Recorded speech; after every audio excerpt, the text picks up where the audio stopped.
Como já falado antes, o futebol é um mundo repleto de ciclos. Hoje você pode estar lá em cima e amanhã você pode estar simplesmente lá embaixo. Não há necessariamente uma regra que acabe englobando todos os jogadores, ou mesmo haja necessariamente uma máxima que delimite quais jogadores farão sucesso. É certamente um mercado que todo mundo pode se dar bem, ao mesmo tempo que todo mundo pode se dar mal. Mas é um fato que só os melhores, mais técnicos, de mais qualidade e os mais longevos e duradouros podem traçar saltos ainda maiores, darem um verdadeiro clique e assim se tornarem jogadores geracionais. Talvez muitos não acreditavam quando Vinícius Júnior e Rodrigo saíram até como desacreditados aqui no Brasil e se tornaram grandes jogadores. Hoje é muito fácil falar eu avisei, como se todos já soubessem que Vinícius Júnior e Rodrigo se tornariam grandes jogadores de grande porte e quilate nesse atual Real Madrid de muita satisfação. Ver o Real Madrid em mais uma semifinal de Champions com a possibilidade de vencer a 15ª orelhuda certamente tem muitos méritos do próprio Vini e do Rodrigo, que apesar de no jogo do Etihad, apesar claro de terem participado diretamente do primeiro gol e serem importantes para a equipe estarem um pouco sumidos, o jogo de ida deles fantástico fez com que o clube madridista tivesse chances de derrotar o todo-poderoso Citão. E até mesmo aquelas pessoas que não necessariamente acreditaram neles começaram a perceber que a volta por cima foi muito mais do que eficiente. E hoje podemos dizer com toda certeza que a dupla brasileira não só dá gosto, como também dá qualidade. Dá um gosto de ver esses dois jogarem. E esse gosto inclusive foi presenciado por Zinedine Zidane, que tem episódios particularmente peculiares envolvendo Vinícius Júnior, até mesmo o próprio brasileiro Rodrigo, e que hoje consegue perceber como os dois desfrutam. Veja agora o que Zinedine Zidane falou de Vinícius Júnior e Rodrigo. Se inscreva no canal, deixa seu like e acompanhe tudo isso junto comigo, para que você não perca absolutamente nada de mais um capítulo de redenção desses dois brasileiros. Assim como nos períodos históricos da vida que definimos o momento da Terra como antes de Cristo e depois de Cristo, ou seja, AC e DC, também temos um momento AC e DC para Vinícius Júnior. O AC representa antes de Carleto e o DC representa depois de Carleto. Carleto simplesmente, claro, sendo o Ancelotti, um dos grandes destaques do atual Real Madrid desde a temporada 21-22. Vinícius Júnior cresceu absurdamente sob o comando do técnico Carlo Ancelotti. De acordo com o jornal AS, a chegada do treinador italiano foi muito fundamental para o atacante Vinícius Júnior, natural de São Gonçalo, no Rio de Janeiro, viver seu melhor momento desde que chegou ao clube espanhol. Sob o comando de Zinedine Zidane, Vinícius não tinha tanto prestígio e muitas vezes ficava na reserva. Como esquecer, por exemplo, dos momentos em que o próprio Vini Júnior havia sido escalado para ser lateral. Exatamente, em um certo jogo de La Liga, Vinícius Júnior foi escalado para ser lateral direito. Não dá para acreditar que na época essa improvisação havia sido feita, ainda mais com o potencial e o vasto talento que Vinícius tinha a apresentar. É um fato que naquela época o seu futebol não era tão empolgante, mas convenhamos que para você improvisar um jogador nesse sentido é verdadeiramente a definição de um devaneio. O periódico jornal AS à época, quando Zidane saiu e Ancelotti entrou, já havia até falado. Zidane tinha outras preferências e o brasileiro nunca o convenceu como jogador de futebol. Apesar disso, na reta final do ano passado, com todas as baixas que a equipe acumulou, o francês teve que apostar no jovem atacante. O brasileiro acabou sendo naquela época mais importante que outros astros da equipe, ganhando a posição de Eden Hazard, jogador que sabemos muito bem esteve muito longe de apresentar aquilo que foi designado a partir do momento que foi comprado. Na época o jornal AS havia falado: atualmente Vini Júnior é o novo jogador vital do novo Real Madrid, e em se tratando de Carlo Ancelotti, Vini tem mais lobby do que o próprio Hazard, estando na frente do jogador belga. À época então haviam até saído notícias de que alguns jogadores do próprio Real estavam insatisfeitos com o técnico Zinedine. Alguns jogadores até tiveram que reclamar ao próprio presidente do time merengue, muito em relação à insatisfação de alguns minutos em campo não jogados, dentre eles o caso de James Rodrigues e até Gareth Bale, que até deixaram a equipe espanhola na época. O brasileiro Vinícius Júnior também não tinha regularidade no campo de jogo, devido a essa filosofia do treinador, pois para Zinedine Zidane todos devem jogar, e alguns jogadores jogam mais e outros cada vez menos. Na época o treinador havia falado: Vinícius vai jogar 34% das partidas e os outros 32% e outros 31% talvez não. Isso não vai mudar, é a realidade desse clube. Somos 25 de nós e todos eles vão jogar. Depois há aqueles que jogam menos e outros mais. Eu quero mesmo é ganhar e os jogadores têm que estar preparados. O exterior não ajuda, eles são jovens, e daí? Essa é a realidade do futebol. Você joga, você não joga, isso não vai mudar se eu sou um treinador ou se outro assume. Você tem 25 jogadores e tem que escolher apenas 11. À época o treinador havia falado pontualmente sobre Vini, mencionando que o Vini trabalhava todos os dias para jogar todos os jogos. Então o treinador é quem havia escolhido entre todos os jogadores que seria o mais adequado. Porém, em se tratando do Rodrigo, a situação foi um pouco diferente. Revelado no Santos, o Raio esteve perto de trocar o time da Vila Belmiro por PSG ou até Barcelona. Entretanto, o sonho de defender o Real falou muito mais alto para ele, e quando chegou a proposta do clube, o atacante não pensou duas vezes. No início da sua passagem, o jogador revelou que recebeu uma grande profecia de Zinedine Zidane. O atacante do Real Madrid revelou em 2022 o seguinte: Zidane disse que um dia eu ia ser o melhor do mundo. ponto, o Ancelotti também falou: procuro treinar e evoluir a cada dia para chegar lá. Fiquei muito feliz, tenho esse sonho e sei que vou me dedicar a cada dia e assim posso chegar lá. Zidane e Ancelotti não são os únicos que apostaram as fichas no futuro do jogador. Rodrigo contou que Neymar também estaria decidido a passar a camisa 10 para ele quando aposentasse da seleção brasileira, provavelmente após a Copa do Mundo de 2026. Na época, o Neymar me falou: já eu estou saindo da seleção e a 10 é sua. Eu não sabia muito bem o que falar para ele, fiquei até sem graça, dei uma risada e nem sabia o que falar direito. Falei para ele que ele tem que jogar mais um pouco, que eu não queria agora essa missão. E aí ele deu uma risada também. Pois é, e apesar desse turbilhão de sensações que Vini e Rodrigo proporcionaram a Zidane e Zidane proporcionou a Vini e Rodrigo, tempos depois, finalmente, Zidane pôde dar uma entrevista e assim contou exatamente qual a sua sensação em relação aos dois jogadores, dando ênfase principalmente a Vinícius Júnior, que foi um dos jogadores que à época Zidane não aproveitou também. Nas palavras dele, a evolução de Vinícius é assustadora. Posso dizer isso com toda certeza, pois trabalhei com ele e o vi crescer diariamente. Quando ele chegou já sabíamos do seu potencial, mas sinceramente ele já está indo além das expectativas. Jogo após jogo ele entrega mais e mais, e vem mostrando temporada após temporada que vai brigar de fato para ser o melhor jogador do mundo. Olhando o seu futebol atual, o nível em que ele está jogando e o fato de conseguir desequilibrar muitos jogos importantes me diz que muito em breve esse prêmio será seu. E o que ajuda ainda mais o Madrid é a forma como ele entrosou com o Rodrigo. Ambos se dão muito bem, tanto dentro quanto fora de campo, e o clube só se beneficia desse entrosamento todo. Nós costumávamos brincar que o Florentino é um grande visionário e acerta em todas suas contratações, e o tempo mais uma vez provou que ele estava certo com Vini e com Rodrigo. Por conta deles e de outros craques, eu costumo sempre colocar o Brasil como uma das seleções mais fortes a qualquer título que dispute, pois como eu disse, o entrosamento que ambos estão mostrando pode mudar qualquer partida de qualquer nível. É realmente impressionante como Vini Júnior conseguiu deixar a sua marca no futebol europeu, ao lado do próprio Rodrigo, que muitas das vezes não é tão mencionado, já que falam muito do Vini e às vezes pouco do Raio. A maneira hegemônica pela qual conseguiram firmar-se no futebol europeu, conseguindo atuações de primeiro patamar, deve-se muito ao fato de muita dedicação, muita técnica, trabalho duro e acima de tudo a crença de que tudo poderia mudar graças ao potencial dos dois. E 5 anos após o primeiro ao clássico, Vini Júnior reencontra o Barça nesse domingo no Bernabéu em outro patamar no Real e na carreira. Aos 24 anos, o brasileiro é titular absoluto do time de Carleto Ancelotti, carrega nas costas a emblemática camisa 7 e se tornou um dos grandes ídolos do clube. Atacante do Real Madrid entre 2005 e 2008, como empréstimo ao Arsenal entre as duas passagens, o ex-jogador Júlio Batista falou durante evento promovido por La Liga sobre o atual momento da carreira do Vini, ressaltando o processo de evolução do jovem jogador. Vinícius é um jogador muito jovem que, na minha opinião, ainda tem um talento a despontar. Eu creio que todo jogador demora um pouco para encontrar um equilíbrio de performance durante uma temporada completa. Esperamos que ele consiga, em partidas importantes, ser um jogador muito decisivo. No meu ponto de vista, creio que ele ainda seja um jogador em construção. De acordo com Júlio, Vinícius consegue ser um dos grandes nomes do Real com pouca idade graças ao seu estilo de jogo ofensivo e que tem se tornado cada vez mais difícil de ser visto no futebol europeu. Ainda de acordo com o ex-jogador, o Vini ainda pode fazer mais pelo Real. Ele tem características que hoje é difícil de se ver no futebol: velocidade, drible, e melhorou muito na parte da finalização, mas vejo que ele ainda pode evoluir ainda mais no setor do último terço do campo, na parte da tomada de decisões. É isso que eu penso sobre Vinícius, é um grandíssimo jogador, um verdadeiro craque. Até no início desse ano, no último duelo entre os rivais, válido pela Supercopa da Espanha, Vini Júnior se tornou o primeiro brasileiro a marcar 3 gols pelo Real contra o Barcelona em toda a história. Nesse domingo, o Vini reencontra o rival em jogo válido pela 30ª rodada do Espanhol, 5 anos após o seu primeiro clássico e 4 anos depois do seu primeiro gol contra o Barça. Nesse período, ele marcou 6 gols e contribuiu com 4 assistências em 16 jogos disputados, aproveitamento de 62% contra o Barcelona. O Real Madrid realmente está nas semis da Champions, tem um pacote de fatos positivos para celebrar, principalmente por Rodrigo. Além da vaga, o brasileiro marcou seu 20º gol na competição, no empate em 1-1 com o City, consolidando sua reputação de jogador brilhante nos momentos mais sensíveis. O Raio alcançou um dado impressionante: 14, ou seja, 70% desses gols foram decisivos, ou seja, fundamentais para o resultado final das partidas do Real Madrid, considerando a abertura de placar, empate, definição da vitória ou da classificação. Outras marcas foram atingidas e reforçadas na partida contra o City. Com o 5º gol nessa UCL, ou seja, Champions League, Rodrigo já igualou as suas temporadas mais artilheiras da competição em 21-22 e 22-23. Ao chegar a 20 gols, o craque também se isolou como o brasileiro mais artilheiro do Real na Champions. O camisa 11 disse que são muitas coisas positivas depois desses jogos que são tão difíceis, e estou feliz por isso. Representa felicidade para mim, para minha família, para meus companheiros e todos os madridistas, mas eu sei que tudo vai ser ainda maior com esse título. Esse é o nosso objetivo e vou continuar me dedicando a isso. E aliás, não é somente esse que vos fala que tá impressionado, não é somente a gente que tá impressionado com os caras, não é somente a gente que tá impressionado com essa reviravolta do Real Madrid. A imprensa inglesa também tá impressionada com essa reviravolta toda que aconteceu no Real. E créditos, claro, ao canal TZ Futebol, que traz todo esse vídeo dublado e legendado pra gente, do jeito que a gente gosta. Então fiquem aí com isso. jogadores. Tudo bem, o Manchester City tinha a bola, estava empurrando e tudo mais, mas acredito que a maneira que o Real Madrid se comportou defensivamente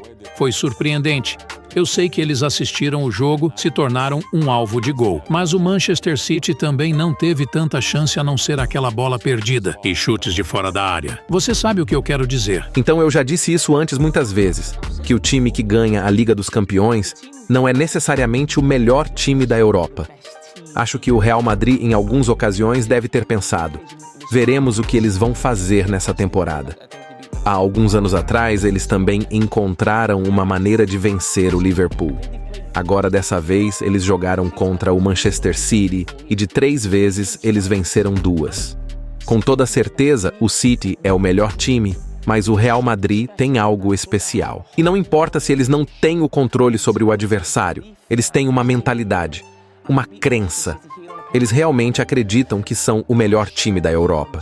E mesmo não jogando bem, venceram o Manchester City numa disputa de pênaltis. Isso é o Real Madrid. É isso que eles fazem. Terry até mencionou a forma de como ele chegou para bater. Mas o Bernardo Silva, minha Nossa Senhora, tentou chutar no meio, mas vamos dar o crédito para os goleiros que mostraram muita bravura.